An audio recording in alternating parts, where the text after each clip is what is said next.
Hello, my positive presence people. I am Michelle Marie King. And of course, I have another incredible, amazing, fantastic, sensational guest on our show today.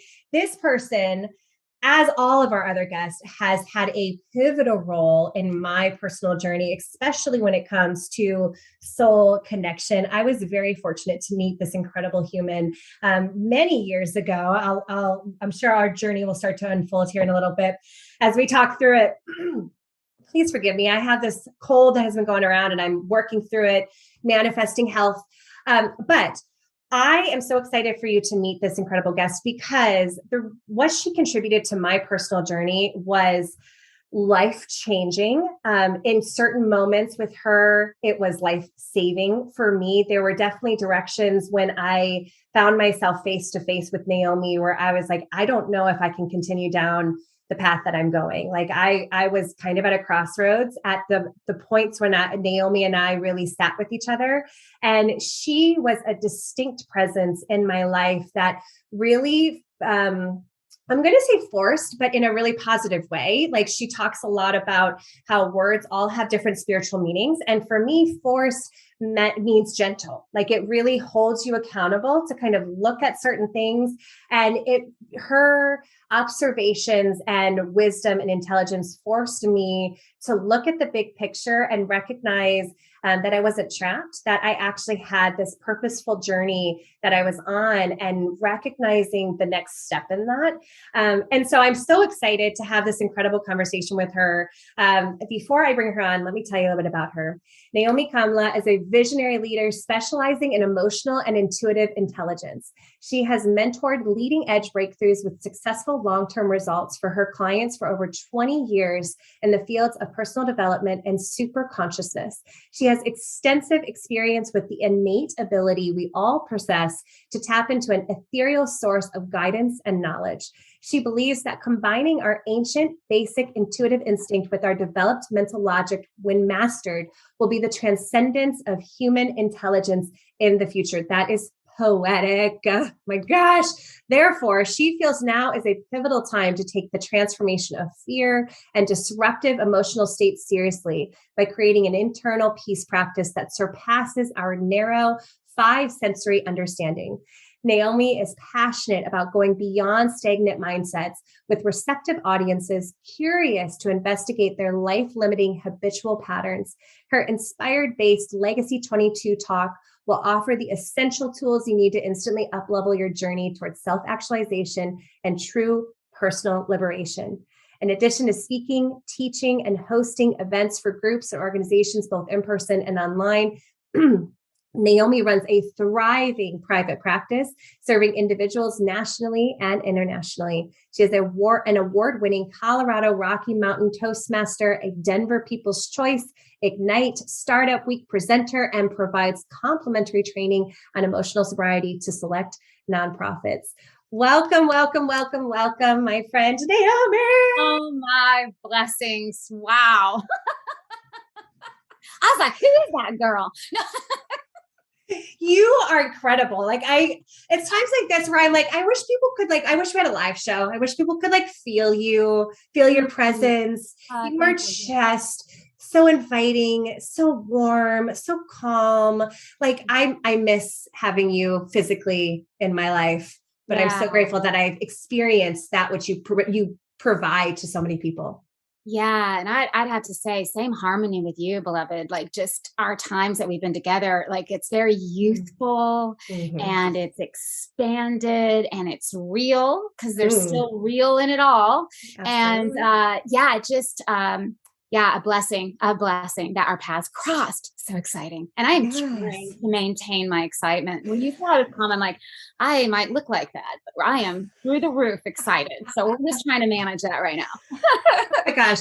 Well, okay. So, I mean, I know it's really important for both of us to not plan things and to really be in this place of let's just have this ease and flow in our conversation. But in that, I also want to set intention that I think it's important for people to understand that you are an intuitive and that the intuitive aspect of what you contribute to people's lives is all about that soul self connection, not only that you have innately with yourself and your source and soul connection, but also helping others do the same with themselves. Yeah. How did you find this path? Like, what was the journey look like for you to get to this place? Thank you. And yeah, it's been a long one in a way, but once I knew that my truth versus my programming, you could say, the liberation felt like it's just always there. So it started when I was little, and highly, a lot of people nowadays are waking up to the fact that I don't think it's a certain percentage of the population. I do think the majority of people are highly sensitive. It's just the volume's been turned down. It's not missing, but the volume's been turned down. So when I was little, that sensitivity just didn't leave me. It didn't get programmed out. My daydreaming probably helped with that. My imagination probably helped with that, because people are always like, well, you had it when you were little, so it must be a gift. And it's like, no, it's an attunement. It's a presence. Truly, it's a presence. Being in soul it's hard to describe it because it's a knowing or a presence. And so I've had that since I was little. Went offline for a little bit, and that period of time is probably the biggest struggle of my life, because it was like I left home. I left that frequency and dialed into something else, like listening to another radio station versus my own truth. And so I came back online, I would say, few dark nights of the soul stitched into that fabric, and came out more back into the authentic and true self. So, going from an interior designer and working in film and commercial and things like that on set, my sensitivity was used to arrange things, to feel that. And then that wasn't working because I was being called so hard into being that intuitive guide. And I remember just hearing like, well, you're this intuitive guide. And I'm like, yeah, how's that going to work? That just seems that's going to go well, I don't even know where to start with that. And it was not starting anywhere. It was just becoming present. And then it unfolds, much like these beautiful roses behind me. They unfold, they change, they bloom. So it's always there.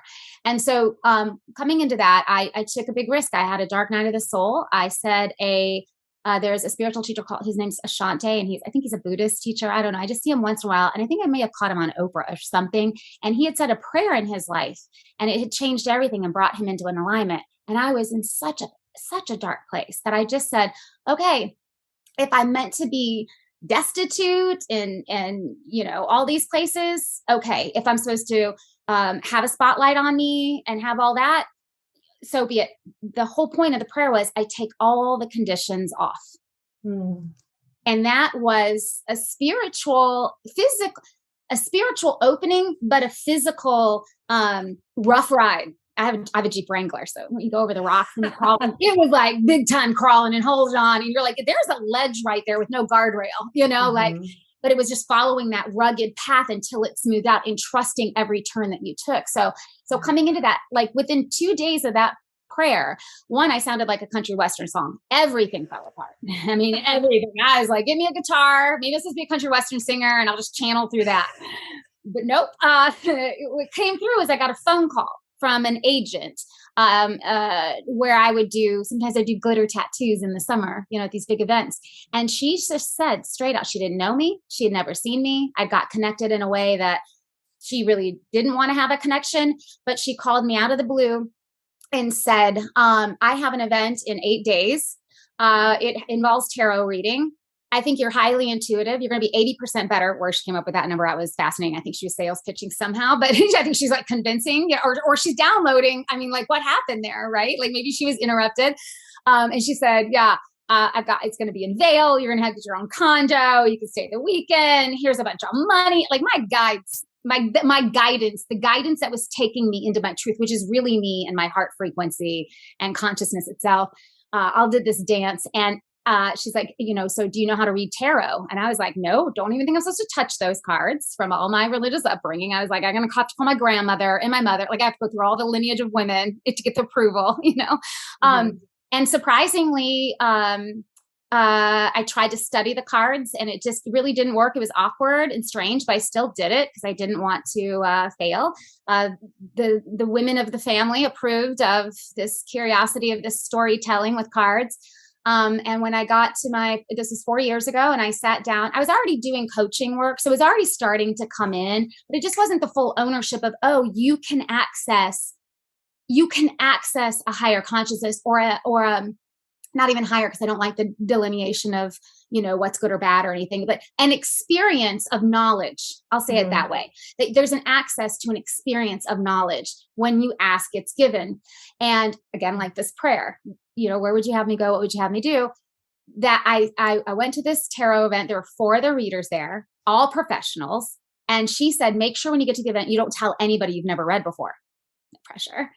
I had no idea what was going to happen.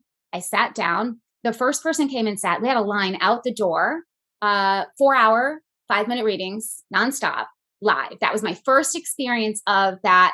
I mean, she thought I was going to do tarot, of just you read a book and you do tarot. But what was waiting for me was this first person sat down. I put the cards out. I saw them, but all of a sudden I heard every single thing on this person. I heard what they were asking for.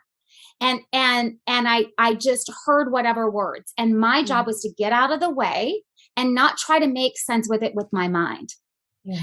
That was my only job, because the mind would come in and be like, are you sure that's right? And it's like that. There's no place for right or wrong. There was just trusting that beautiful imagination that I had always accessed. And it really is imagination. Think this was imagined, this pen was imagined, and it came into form. So imagination isn't for children. It is a creation. It is a service to you. It's a friend. It is, I live an intuitive lifestyle now because it's all together. It's like my breath. It's like drinking water. It's like a conversation. And so when I saw that, well, I didn't need the cards, and realized, because as I was listening, they said they only need the cards to open to their curiosity, to be able to hear.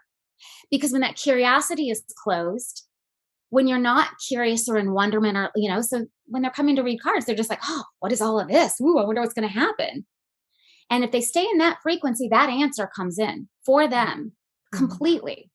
And the awe and the love I received from that was stunning. And what really came into knowing that I was not going to be able to go back, because I'm not a tarot reader. I love tarot. I love reading tarot. I can do it all day long and be not exhausted at all. It's the best thing ever. But it wasn't, that was just my doorway into accessing the imagination again, because the cards give images, and images, we all look at images, right? Like a stop sign, the shape of it, the color of it, it's a symbol. It means something. Now it has a big word on it, which is like oracle cards, but the tarot just has images. So whatever came out to me, I was able to just pull into and get those answers. And the third person in that line, it was I don't know, it was a huge event. Like Lil Wayne was there, and like it was a big party. It was rocking out there. People were having a great time. And this person in line looked much older than everybody else, later in her life. And she came over and she goes, I have no idea why I'm talking to you, but I watched your energy. You're so alive, and you're so, I was drawn to you. So I thought I'd come to see you. And I really don't know why I'm going to ask you this, because it seems ridiculous. But she had said she had just been diagnosed with cancer. She'd just gotten the phone call while being in Colorado, and her husband was one that owned the company. And she said, they told me I have 4 months to live, and it's going to go fast, and I'm stunned by it. And it's just ridiculous for me to be talking to a party 5-minute reader. And that was the invitation to holy. That was the invitation to even go slower and understand what you were being handed. Somebody else's vulnerability. And of course, I envisioned myself standing up and running. I was like, this is not what I signed up for. I didn't know it was going to go here, like, this is really great. These first 2 readings, like, I got this. And then it really came in. And a lot of times I think with intuition, we overthink it. So as my processes I've developed, as you said, like what was the road to that? As I continue to develop it, I realized it really can be so simple. And we could go. So the first thing, we got these beautiful set of cards, thank goodness, because there's some cards in there like you're really? You don't want that death card to come up. Like we already know. We don't need that validated. Like we need the answer, Yeah. So you're like laying each card down, like you're in some movie set, and it's, the ball's going, all your money on the table, like you're just trusting. Yeah. And you're doing that trust exercise in the vulnerability and that you're being in service. And as I turned the card, they were all so beautiful. And they were all the highest frequency cards, meaning the cups, and cups mean spirituality and trusting your intuition and the overflow of spirit, connection with however you connect to creation or creativity. And they all came up and I said, that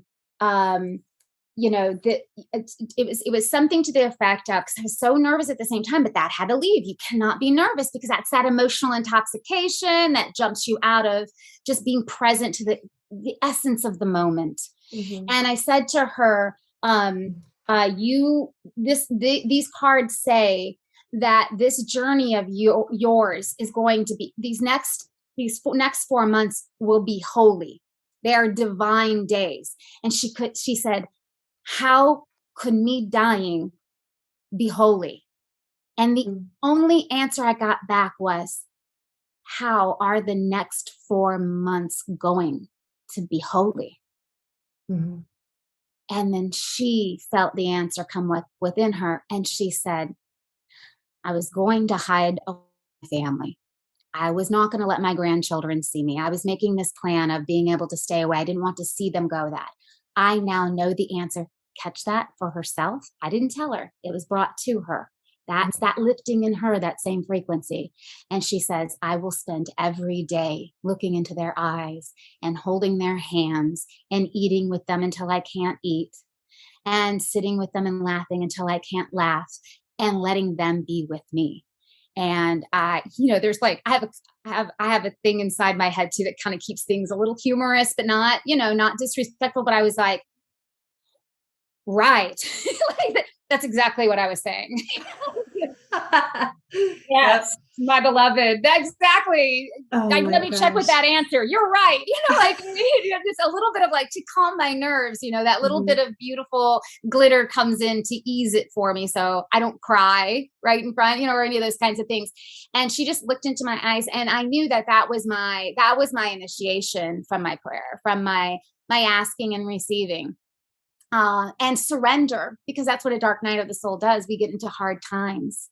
Mm-hmm. And there's a part of us that's always lingering with us, I think, asking for us to open to. And I do believe that's that soul. That's your soul. When people say soul is calling you, and listening to that journey that I had, I would lay on the sidewalk. I'm in my hometown right now. And I went out and laid on the sidewalk in front of my grandparents' house like I always did. And I just stared at the clouds and let them talk to me, let the shapes move, let my imagination go, and just be with that, So it was always there, and it's always there. It's just a volume setting. And so I started to play with the knobs and the things and the more and more it's become more a lifestyle, the more peace I can find in this chaos, this beautiful circus, this stunning and terrifying movie of sorts, it's just that peace and that knowledge is there when I'm there with it. And I'm knowing that I'm adjusting in a volume. So my journey was long, and now I'm in it, and I'm still like I'm still opening doors, and I'm still dropping in different ways. I'm still settling, but I know my job is not to give the answers. I'll be there to support. I mean, I can give answers, but it's more like way showing, like consider this, try that, experiment with this. But it always comes up with everyone, whether it's a conversation like we had when we were at the coffee shop, with all the noise and kids. Let's talk about that, vortex of just consciousness. And it's always there. Yeah. It's always there. And dare we let go and let the mind lose your mind to hear your soul, lose your mind to know your soul. Yeah. It truly is that way. But the logic of your mind and your intuition, come on. Your like intuitive, I'm going to call it your intuitive cadence is magical and poetic and intoxicating. Like, and I mean, I've experienced that firsthand at that coffee shop. Like we met, I don't even remember. Do you remember how we got connected and why we decided to meet that day? I believe our dear beloved Jackie, who I believe's been on the podcast. If you haven't seen her podcast, go check that out. I think it's the past season. We were saying we were a bunch of sweet, beautiful souls were gathered around her as she was going into another chapter. Yeah. And I was just in awe of you. And Same. and then it was just meant. That was that flow thing. It was a knowing again. It was a knowing. It wasn't like, hey, we should get together. Yeah, let's call each other. I love those too. Those are always sincere, but you know how those like sort of shake out. But there's certain ones that have a tone. And again, that's why that's that volume, or it's the sound, or it's a sensation. It's a knowing. It's not a process. I should go to lunch with this person because I'm in awe of them. It's like, wow.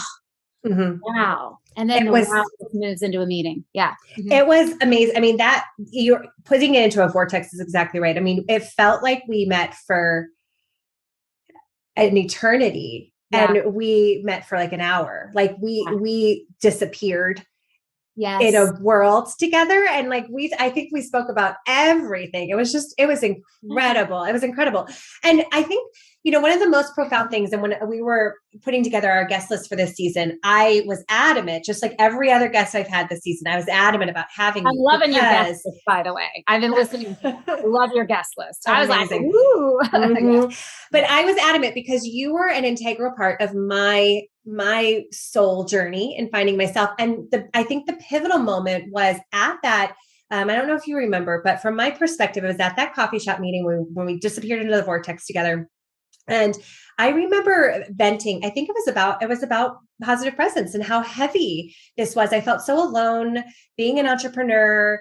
I felt like I didn't have anyone to turn to. I didn't have anyone that had like been where I've been and succeeded in getting to the other side. I was just venting and stressed. And I felt like I was at a, not a breaking point, but I was at a dead end. And I was like, the only way for me to continue is to turn around and choose a different path. And one of the questions I wrote down to ask you was, how do people get access to their truth? And what you did for me in that moment was you were like, this wall that you have up, this path that you feel like is a dead end is actually just a stepping stone. And you have to grow, and it will look like a little rock that you just have to step over. And in that moment, I was like, it was profound. The shift that I experienced when I recognized that, one, I have control over how I look at the situation. I'm not trapped by it. I choose to grow from it. And two, giving me permission to feel trapped, but then in the same sense, encouraging me to recognize a different path around it. And it was life-changing for me. And it all happened within you. Mm-hmm. And it just, once that little tiny prompt reminder, truly, sometimes a lot of my readings, I was like, I think I should be working a lot harder than this. And like, you're just reminding them, and we need you to remind them because they're over here wandering off the path, which is beautiful too, because you find great treasures wandering off a path of sorts. But it's just like, oh, you like this path. Like, come on back over here. Yeah, but this person says I should do it this way. I think too, you were being misunderstood in your interpretation. And it was like letting those fall off and letting everything else like come up. It was like, these weren't the answers. These are the contrasts. So your clarity came through with even more passion, right? Yeah. And then when that passion comes up, the vibration changes. And then the new, once you went through that, it was like bananas. It was great. I'm sorry, how fast are you going? It was incredible in that realization. So when you ask the question, how does one, are you saying like a lot, like align with? Yeah. Like how do people, because I feel like so many people in today's world, they're looking at their lives as though they're trapped by them. Like I'm a mom, and so I can't do certain things because I have this barrier. I have this barrier. I have this work. I have this thing. How do people align to their truth of the fact that these are choices that we've made, and just as though we've made those choices, we can make others to make those less of a barrier and more of a support structure? Here's what I know. And I know that if anyone that's listening experiments with this, because again, I believe in not having all the answers, but empowering somebody to know their own answers and figure out their own system. When I'm teaching intuition classes, many people come saying, I'm not intuitive, that's why I'm in this class. And then I can point to them how they're already being intuitive, and I wish I could have pictures of their faces. It's almost like this surprises, I just wish I really could, because I can see all of them still, everyone I've taught, I can see it in their face, go like, wait, I do that all the time. I'm always doing that. And I was like, right. Turn that up just a tiny. Let's start doing some experiments. Take what I'm showing you and then make that either better or different or creative. Like, because even me, I was like, okay, I'm intuitive. So my guidance was my teacher, but I thought you had to have a piece of paper.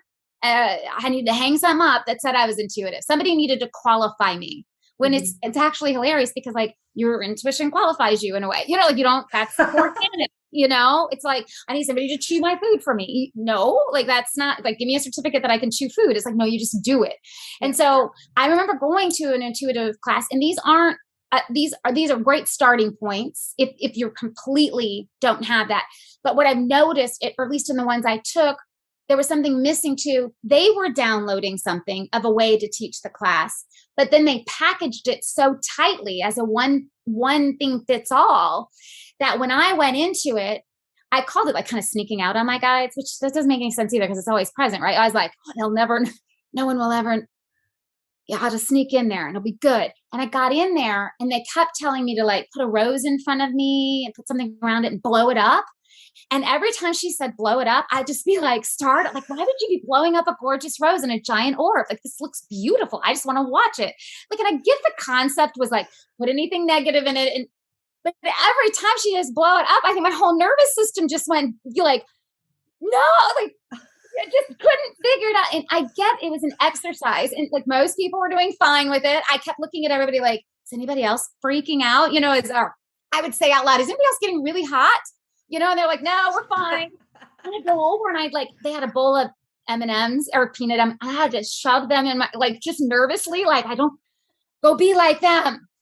You get in there again and you be like them. I'd try again, and I would just be, and I ended up having to take myself out for some miso soup, and a nice koi pond, and like relax and like then I went into my guidance, and I was like, what happened? And guidance is like, it's packaged tightly, and that's an okay beginning point, but it brought me into teaching organic, like how does everybody work already? And then turn those volumes up. So the way I believe to tap into, it's not even tapping into because it's always here, but people like to have that little bit, but to acclimate to it. It's like acclimating to water. Like if you're getting into a pool and it's really cold at first, but the next thing you know, you're swimming and splashing and handstanding and having a great time, and you don't want to get out of the pool. But at the beginning, you're like, just do cold. But as you acclimate, it's a really great way to say it, right? Like I can't do it when you're getting in the pool. Like, no. And then somebody just splashes you a little bit. That's my job. And then you're like, oh, and you're in, and you're on, and you don't even look back at me. And I'm like, hey, but okay, that's that, and you just wait for the next little swimmer to come along. So it's the way of how do you acclimate into your own intuition, because you are sensing, and then let's talk, so intuition and soul are so connected. So if I can back up just a tiny bit more, knowing the difference, because sometimes people are like, what is soul? And the way I can express it is, some people will say they're living a soulful life, and that person's soulless, and that's a strange thing to hear. And then consciousness comes in, like, is consciousness soul? And how I see it, it's the meeting between the ether, between consciousness and between matter, your body, the density of what you are, because that consciousness has an experience through the matter, right? And then that soul it's like the in-between. And it's sensed, it's experienced. It's really when you capital K knowing something. So if you can see that too, first, like, oh, this is me being conscious and this is me being in matter. Like I'm frustrated with my partner and I think I'm going to shut this cabinet door a little bit harder, instead of using my words of saying, yeah, I'm frustrated. I'm just like, no, he'll hear that from the other rooms, silly, but very matter. If you're shutting doors hard, very matter. You don't even have your voice yet. So these things that you're doing for yourself is what does shutting the cupboard door represent? And can you use those words? And as we talked about, the words have frequency to them, and it's choosing the, words. My little nephew, we're building a frog house. We're releasing tadpoles from a year ago. And 2 of them are frogs. One's a tadpole with long legs, and then there's a tadpole. And my brother's like, I cannot change the water again every 3 days for the last year he's been doing this. So we have to get rid of these tadpoles. He's highly sensitive. So we are going to be building a house for the frog and the tadpoles to be able to have a home. That's going to be an easier integration for his sensitivity to think that they're going to be okay.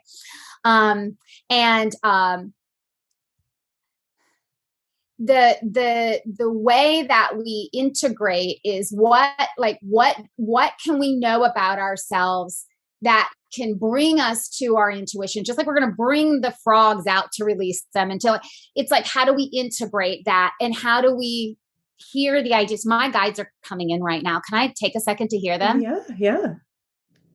The integration part is that's the holy and sacred part. And so it is coming in with the trust of ourselves. It is the capital K knowing. It's the knowing. It's the sensing. So my intuition for my little nephew to build the house, to release it's like, my brother's like, let's just throw him into let's just go. Why do we have to do all these processes ahead of time? Because it is that acclimation. And as you listen, you'll know exactly what to do. So my mom's like, why are you building a house for the frog? It's like, my intuition saw his sensitivity. I felt what that felt like. I just felt like that. I felt that feeling. And when you're starting to find your voice, instead of acting it out, you integrate with, what do I actually mean by slamming the cabinet door? What do I want to say here? I want to say I'm hurt. I want to say I'm not seen. I want to say I'm scared. I want to say, I want to say these things. And then it's like letting it come out of like a physical activity that you feel like it protects you from your vulnerability. But it really is a less developed way of communication of what you're really feeling. And so then you bring it into your voice. So go ahead and slam the door. Heck yeah. I mean, that's some real stuff sometimes. We got to do that. We're human, right? Like we're having a physical experience too. But then take that consciousness of, I just did this to communicate something. I want to say something, and then people will get caught right here in their acclamation, right? Because now they're thinking about, what do I say? My husband was like, well, I just didn't know what to say to you. And I'll say to him, what were you feeling? He'll like, oh, I just wanted you to know that I needed you to move a little bit slower on explaining something to me. I go, then say just those words. Those are holy. I'll relate to those. But he was trying to figure out how to say, organize it and do all that stuff. That's the mind. So again, the acclimation to you becoming more into like, how do you experience yourself through the soul? How, from matter, slamming the door, to thought, and then the word. What do you really want to say? Because those words will be creating something. They will be creating. They will be pulling you along the path. So if you're like, I'm so angry at you. You know what my truth normally is? I'm so mad at myself.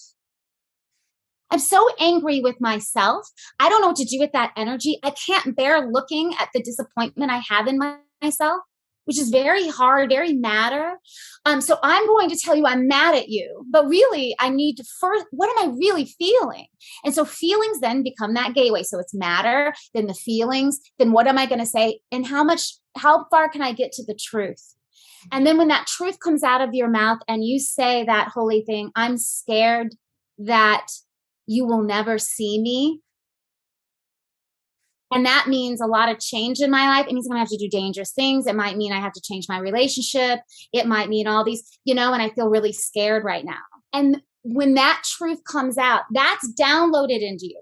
That's you. That's your soul in the middle, slamming the door in the middle. And then the speaking of that is the divine. That's the creation. That's the current. That's the truth. The truth sets you free.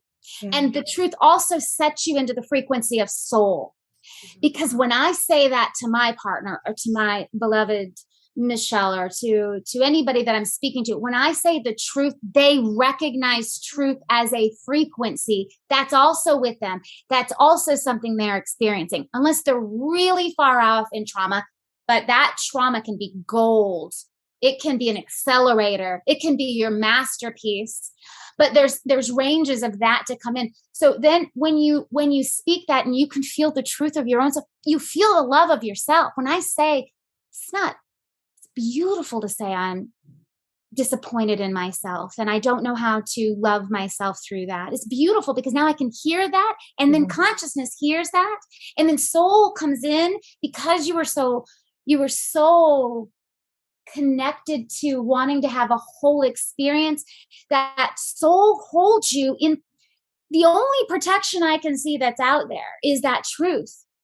And that other person looks at you and they can speak with you. When I tell my partner I am angry and frustrated and fed up with this, his ears close because now he's scared or terrified, or what's he done wrong, or where's this coming from? And it's all in this access of knowing the truth to the other person. So if you're wanting to do, and this is some deep stuff, I think your people must be, your community must want more. They must be asking the same question I asked.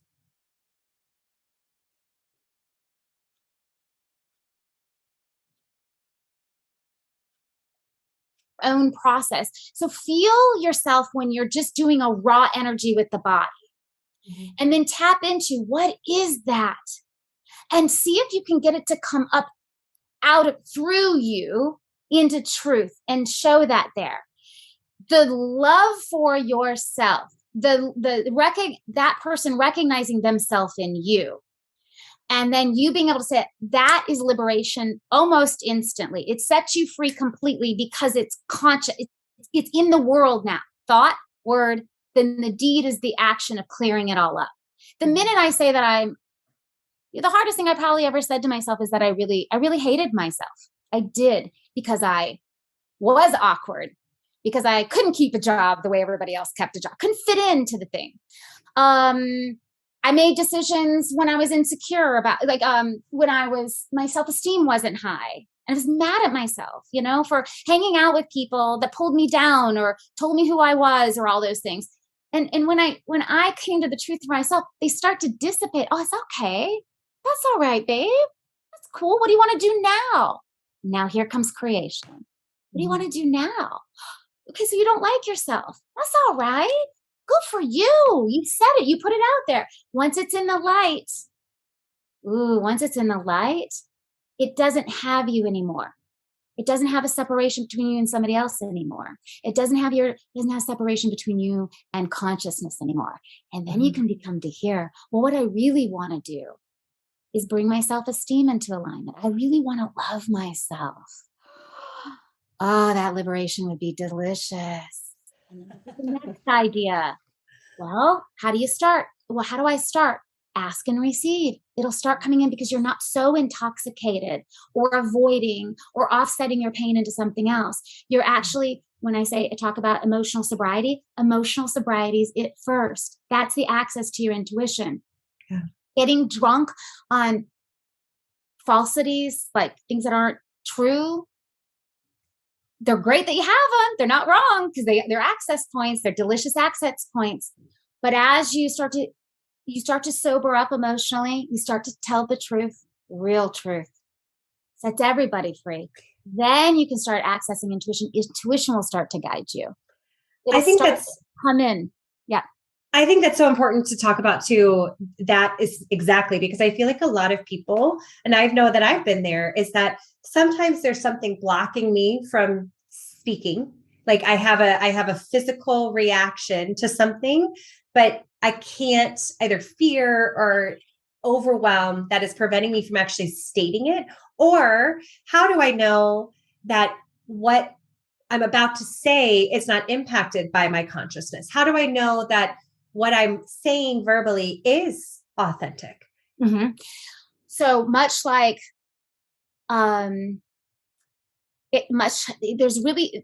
this is such a beautiful conversation. I'm so glad you're bringing it, by the way. And it's beautiful to be able to try and like articulate it into words, because it is, again, it's an experience. Yeah. And to find it, you have to keep, it's adjusting levels. It's just like a sound engineer where you're putting the bass a little bit. Like if my voice is really high, I'm really like, oh my God, what are you doing? I'm like, I could hear it in the pitch. Yeah. And if I'm like, okay, taking my breath, that my breath will take me immediately into a place. Then I hear my voice drop.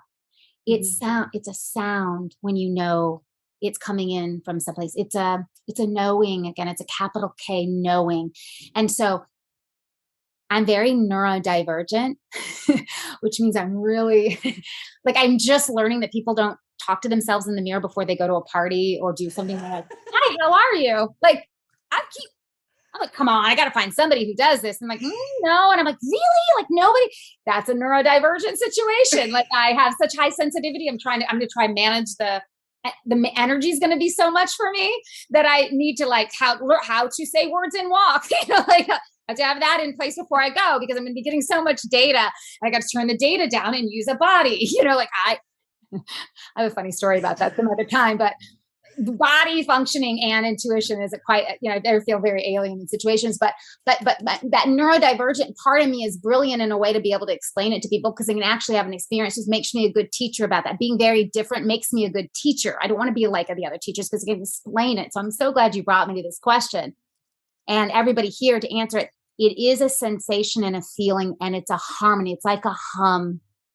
So when you hum, when you take that breath, you come into balance. When you hum, you calm your autonomic nervous system, your fight or flight. These are physical. This isn't all woo-woo. This is all nature. Okay. When nature's in balance, it can receive. If nature's in resistance, it can't.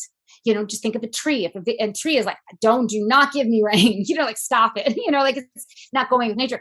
But when it takes the rain in, it's able to then, I don't know if that's the best metaphor. My guys are saying, I'm not sure that's the best. And I was like, I hear you. The coming back in, it is a sensation and it's a feeling, and there needs to be a quiet to that. There needs to be a calming of the nervous system and the brain. So that breath is what connects us to consciousness, what connects us to soul, the infinite. And so just the breath alone, these are simple things. Take a breath and hear. And if your mind goes, I don't know what to say, I don't know how to say that, then take another breath. Who cares? Yes, you might be a bit strange. Well, in sometimes being strange makes people more in awe of you. Like, look at her.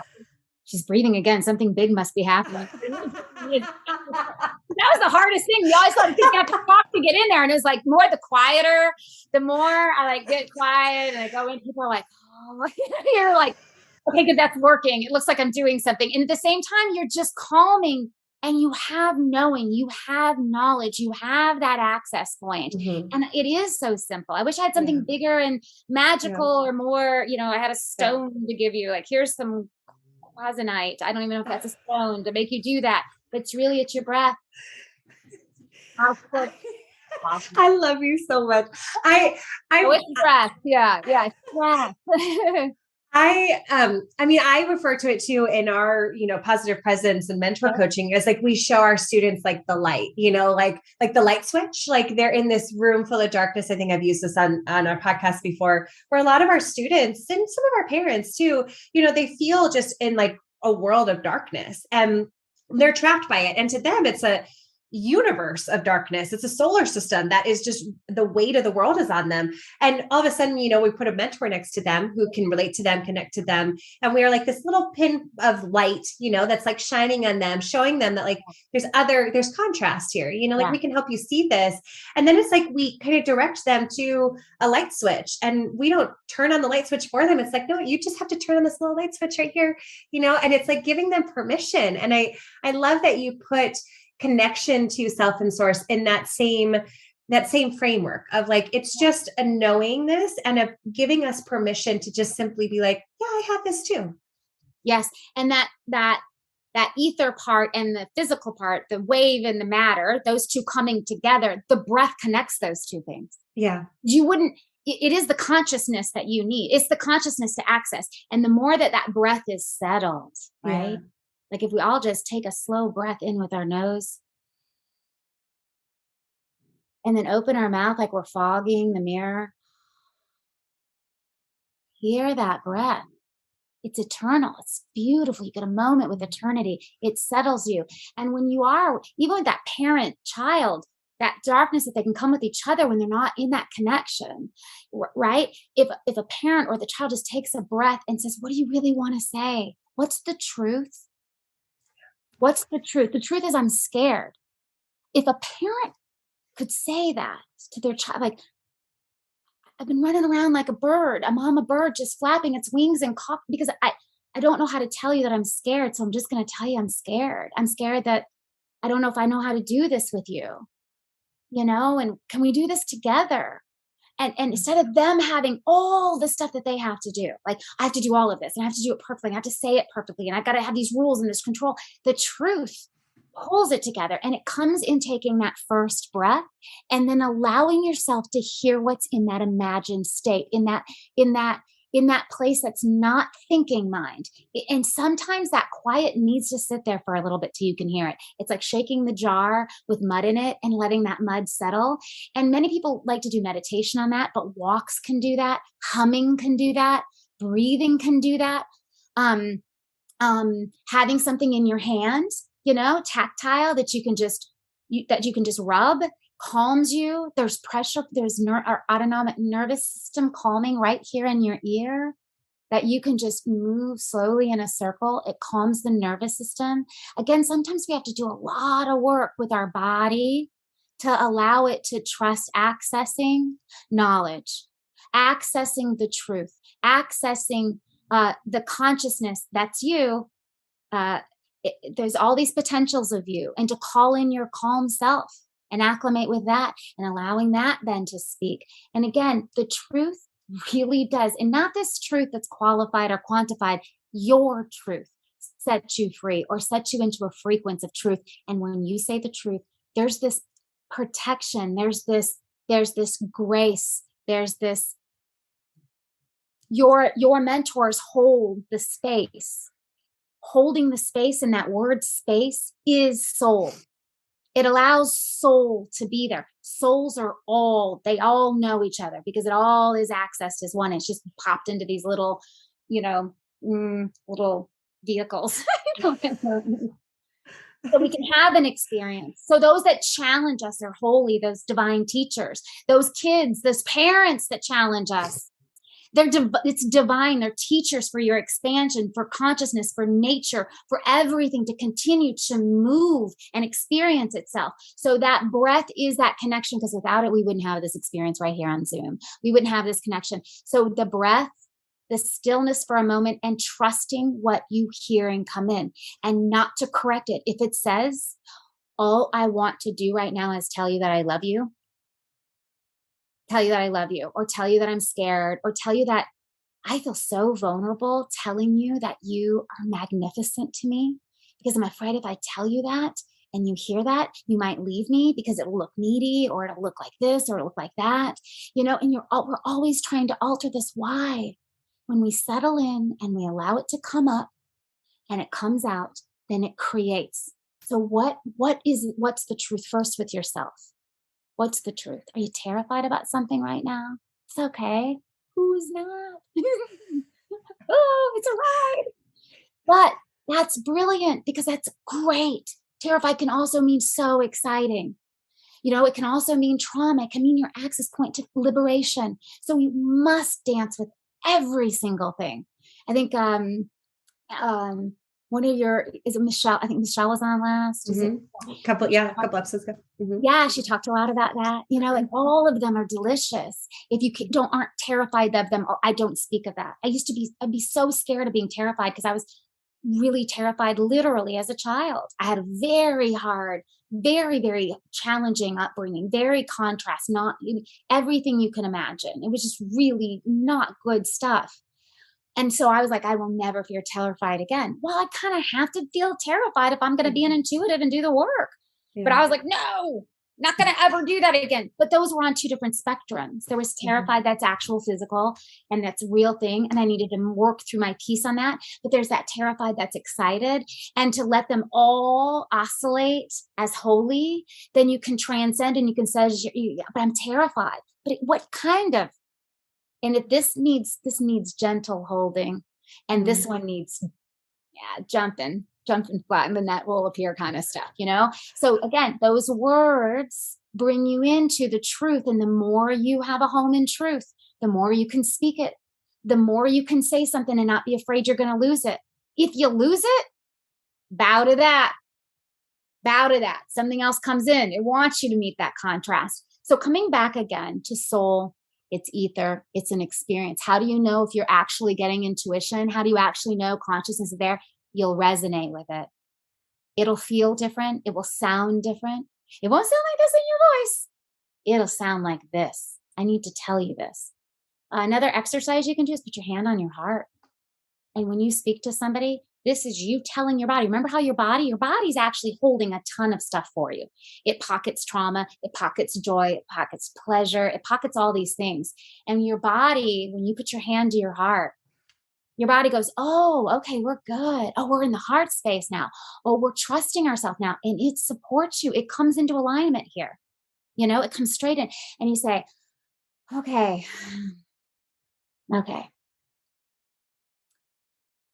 I need to tell you that I'm nervous for this situation because I don't know how to navigate it, and I'm just raw, and I just got to say this, and I don't know how to do this. And I'm afraid that if I don't have this, I'll not be whole. Okay, good. And that might bring more emotion. Good. That's releasing it out of your body. And then you can pat your heart. You can give yourself that comfort because it does start with you. Self-love, it really is a true thing. Self-peace actually is even another frequency that doesn't even have an emotional scale part of it, peace. When you find that peace and you calm that body and you say the first things, you're going to know, here's what it really is. I think I need to travel for a year. Oh, what does that sound like? Who's out there that needs to travel for a year? Travel for a year might just mean an adventure in your own town. You don't have to make it so big. It can just be down to the farmer's market, and you pat again, and you pat, and you keep giving, and then you root, and you let go because your body now has you, and now you have you, and now you have this truth, and now it's oscillating out there. So there's these quiet steps. And the other thing I would say, the other small thing I would say, to hear your soul, to acclimate, to know if you're getting a hit, I feel like there's something inside of me that wants to travel, and you put that down, and then you watch to see if things start coming up. Does somebody invite you to go paddle boarding? Does somebody invite? And those are the times to say yes. We were at this outdoor concert last night, and there was this most delicious gal on there. She's probably 80 something. She was in gold shorts with this gorgeous white top that came off her shoulders, and white cowboy boots, and a leopard print belt.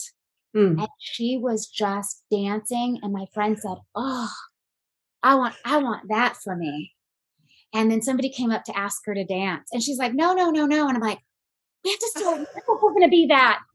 I'm be in a leopard belt and gold shorts. I have to start dancing today. The first step is right now, right? To practice this thing. And when you've never practiced hearing your voice, you're going to be here. And when you use it, you're going to go all the way here, and it's going to sound ridiculous. It might be loud. It might be messy. And all you have to do is like, hold on, let me say that again. And then you'll go here. Then you go here and you go here. And eventually you'll be oscillating right here. And you'll know, and it will start coming. But you got to practice, right? So I got out on the dance floor last night, and I was very bouncy, and I was awkward and didn't know what to do with my body. I'm like, hold on, I'm going to go dance again.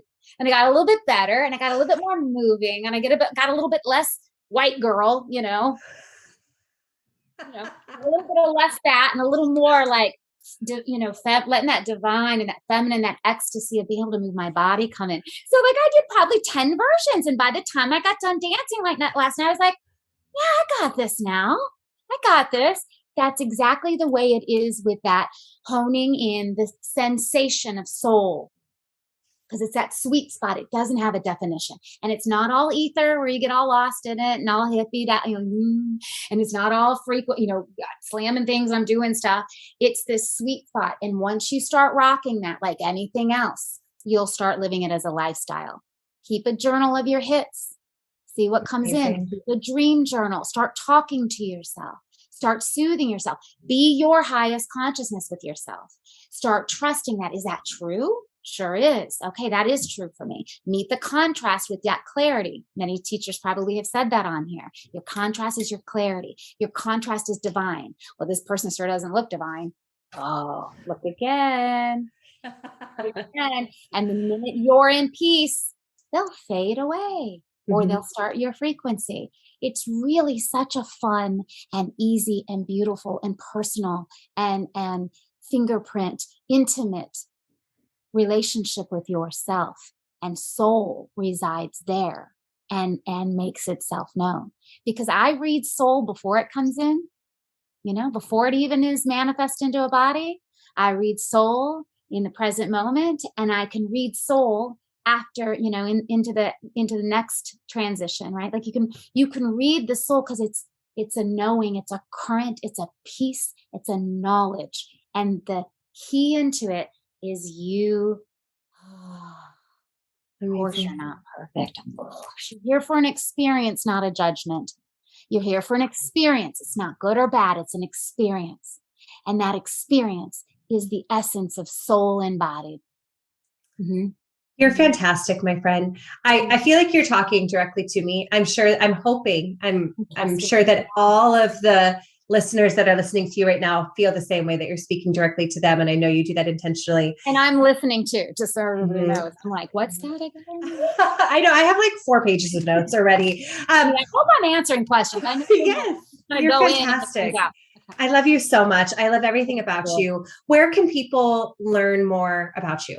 Okay, thank you. NaomiKamla.com, just my name, NaomiKamla.com. You can always, you can find me on Facebook. I do a Tuesday, I do a Thrive Vibe Tuesday Live where we, what does the Thrive Vibe feel like? And how does that work with our intuition? That's every Tuesday. I believe it is 6:30 Mountain Time. And every second Sunday, 9 a.m. on Zoom. You don't have to have your camera on or your mic or anything. You just show up. I do something called Soul to Soul Sunday. Every second Sunday of the month. Yeah. And it's beautiful. You'll learn more on how to access your intuition, how your personal style is. You can ask questions that have to do with intuition, because my service in this world is to turn on all the light switches. And it's not even turning them on. Like you said, it's like giving everybody a dimmer switch and letting them go as bright, and they can play with it. And like, I want to be dark today. Yes. Yeah. And you'll go bright today. I'm shining so bright, no one can even see me. So I'm invisible. You can just play with that dial. So that is a really great place to also learn more about me in case you want to do a private reading, in case you want to do a private event in your home, or on a Zoom with all those people that are close to you.